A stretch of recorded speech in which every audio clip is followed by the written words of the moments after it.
नमस्कार दोस्तों, मैं हूं एडवोकेट नरेश कुमार और आज हम बात करने वाले हैं सुप्रीम कोर्ट के एक ऐसे फैसले की जिसने मेंटेनेंस यानी कि भरण पोषण से जुड़े मामलों में एक महत्वपूर्ण कानूनी दिशा तय की है। अक्सर लोग यह मान लेते हैं कि जैसे ही पत्नी कोर्ट में मेंटेनेंस की पिटीशन फाइल करती है, उसे इंटरिम मेंटेनेंस मिलना लगभग तय होता है। लेकिन क्या हर मामले में ऐसा होता है? अगर पति यह दावा करे कि पत्नी व्यभिचार यानी कि एडल्ट्री में रह रही है और उसके पास इस बात के सबूत भी हो, तब भी क्या पत्नी को इंटरिम मेंटेनेंस मिलेगा? इसी सवाल का जवाब सुप्रीम कोर्ट ने हिमांशु चौरड़िया बनाम state of Rajasthan and others के मामले में दिया। दोस्तों, इसीलिए इस वीडियो को आखिर तक जरूर देखिए, क्योंकि यह फैसला हर हस्बैंड और वाइफ दोनों के ही अधिकारों के लिए बहुत ही ज्यादा महत्वपूर्ण है।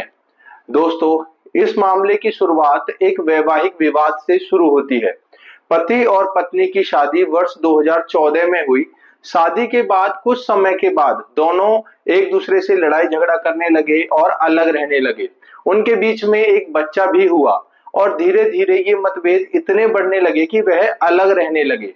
यहाँ पर पति का कहना था कि पत्नी का जो संबंध है किसी दूसरे पुरुष के साथ है, जबकि पत्नी जो है वह इन चीजों से हमेशा इनकार करती रही। वर्ष 2020 में वह अलग रहने लगे और अलग रहने के बाद उदयपुर की फैमिली कोर्ट में पत्नी के द्वारा 125 सीआरपीसी के तहत एक मेंटेनेंस की मांग की गई। जैसा कि दोस्तों आप जानते हैं कि सेक्शन 125 का उद्देश्य ऐसे व्यक्ति को आर्थिक सहायता दिलाना है जो स्वयं अपना भरण पोषण नहीं कर सकता। लेकिन इसी सेक्शन में एक महत्वपूर्ण सब सेक्शन भी है, यानी कि सेक्शन 125 सब क्लॉज 4, जिसमें यह साफ किया गया है कि यदि पत्नी एडल्ट्री में रह रही है तो उसे मेंटेनेंस का अधिकार नहीं मिलेगा। पति के इसी प्रावधान का उसने सहारा लिया। उसने कोर्ट के सामने एक पिटीशन फाइल की और कहा कि उसकी पत्नी लगातार एडल्ट्री में रह रही है। पति ने केवल आरोप ही नहीं लगाए, बल्कि उसके समर्थन में काफी सारे इलेक्ट्रॉनिक्स एविडेंस भी कोर्ट में प्रस्तुत किए। इसमें फोटोज, वीडियो और अन्य डिजिटल सामग्री जो थी वह शामिल थी। पति का कहना था कि इन सबूतों से पहली नजर में यह स्पष्ट होता है कि पत्नी किसी अन्य व्यक्ति के साथ संबंध में है।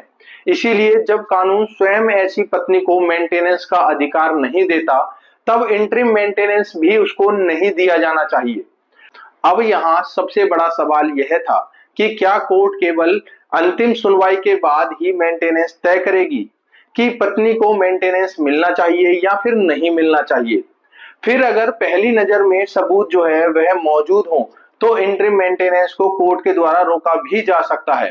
ट्रायल कोर्ट ने पति की इस बात को स्वीकार नहीं किया और पत्नी को इंटरिम मेंटेनेंस देने का आदेश दिया। पति इसी आदेश से संतुष्ट नहीं था। इसके बाद यह मामला पहुंचता है राजस्थान हाई कोर्ट में। हाई कोर्ट ने भी ट्रायल कोर्ट के आदेश में कोई भी हस्तक्षेप नहीं किया और इसके बाद पति ने सुप्रीम कोर्ट का दरवाजा खटखटाया।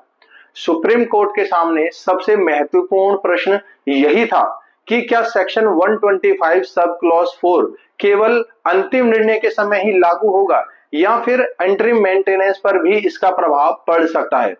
सुप्रीम कोर्ट ने इस प्रश्न का बड़ी ही गहराई से विश्लेषण किया।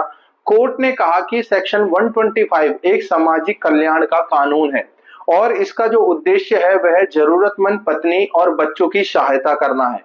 लेकिन इसका मतलब यह नहीं है कि सेक्शन 125 सब क्लॉज 4 को नजरअंदाज किया जाए।